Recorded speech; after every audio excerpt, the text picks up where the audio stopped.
તો આ તો આપણો ખીચડી ને ભાજી વઘાર.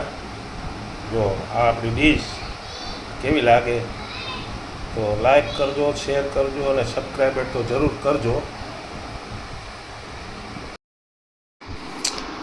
ચાલો મિત્રો, જય દ્વારકાધીશ. કેમ છો બધા? મજામાં ને?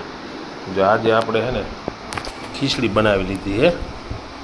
હવે એ ખીચડીને આપણે વઘારવી છે. તો એ વઘારવા માટે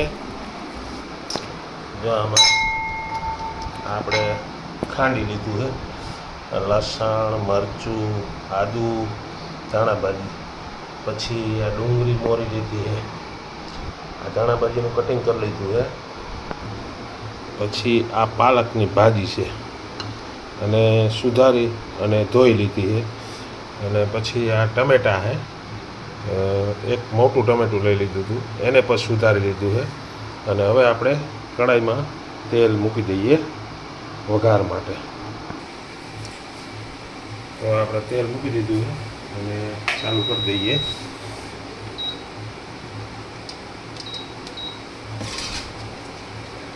અને આમાં છે ને બધા આપણે સાદા મસાલા નાખવાના છે.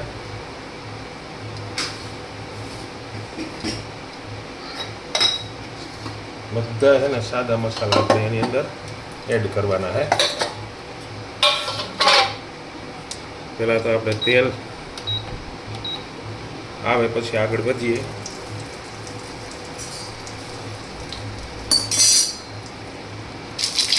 જો રાઈ નાખી દીધું, પછી 1 ચમચી જીરું નાખી દીધું. 1 ચમચી જીરું નાખી અને પછી જે છે ને આપણે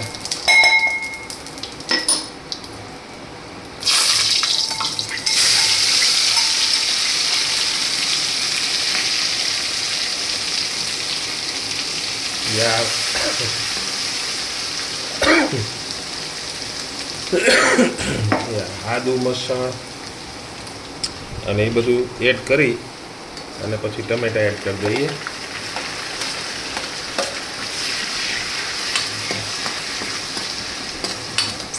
હવે ટમેટા થોડી વાર આમ પાતરી જાય, ટૂંકમાં સાતરી જાય, આમ જરા આમ સડી જાય ને પછી આગળ બીજું આપણે એડ કરીશું. હવે આપણે એ બધું છાતરી ગયું, હવે આપણે એને ડુંગળી એડ કરી દઈએ.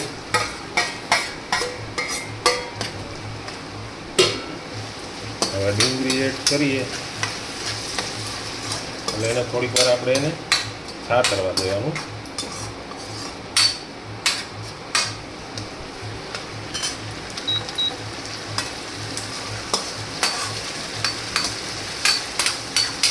હવે થોડીક વાર એને છાતરવા દેવાનું છે આપણે. આપણી ખીચડી તો કમ્પ્લીટ થઈ ગઈ હતી, પહેલાં મૂકી હતી એટલે ખીચડી વઘારવાની, એટલે ખીચડી બતાવી નથી, ખીચડી છોડવી લીધી હતી પહેલાં. અને હવે ખીચડી આપણી સળીને કમ્પ્લીટ થઈ ગઈ છે, બરાબર. હવે એને આપણે વઘારવાની છે. જો આપણા વઘાર છે ને થાય છે. હવે આપણે ખીચડી પહેલાં વઘારવાની હતી ને, આ ખીચડી જો છે ને કમ્પ્લીટ છે ખીચડી. પહેલાં આપણે હવે આને આપણે સળવા દઈએ થોડીક વાર. જો આપણે એ છે ને સળીને કમ્પ્લીટ થઈ ગયું છે.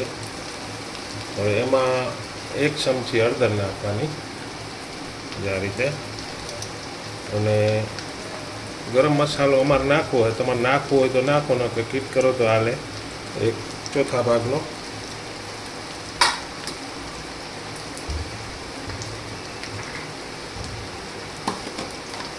અને પછી 1/2 ચમચી છે ને નિમક નાખવાનું. કાળા નમક હોય તો કાળા નમક નાખી શકો, તમે કોઈ બી નમક નાખી શકો. હવે 1 ચમચી ધાણા જીરું પાવડર, આ બધું એડ કરી. હવે ચટણી છે ને તમારે તીખાશ પ્રમાણે, મેં તો 2-3 મરચી નાખી હતી એટલે બહુ કંઈ તીખાશની જરૂર નથી. છતાંય થોડું મરચું એડ કર્યું, કાશ્મીરી મરચું એડ કરી દીધું છે. જો આ રીતે બધું પાકીને કમ્પ્લીટ થઈ ગયું છે. હવે એમાં આપણે પાલકની ભાજી એડ કરવાની છે. જો આ પાલકની ભાજી.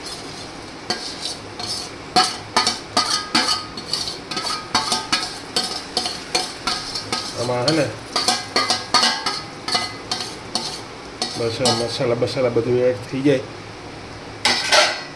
પછી પાલકની ભાજી નાખવાની અને પછી તમારે પાણી એડ કરવું હોય તો પાણી એડ કરવાનું, ન કરવું હોય ને તો આમને થોડીક વાર પાકવા દેવાનું. કેમ કે આ પાલક તમે ધોઈ હોય ને તો એમાં પાણી ભર્યું હોય એટલે એમને છે ને આને 10 થી 15 મિનિટ ઢાંકી દેવાનું. આ રીતે હવે આને 10 થી 15 મિનિટ આપણે ઢાંકી દેવાનું. જો 10-15 મિનિટ આપણે એને ઢાંકીને રાખવાનું.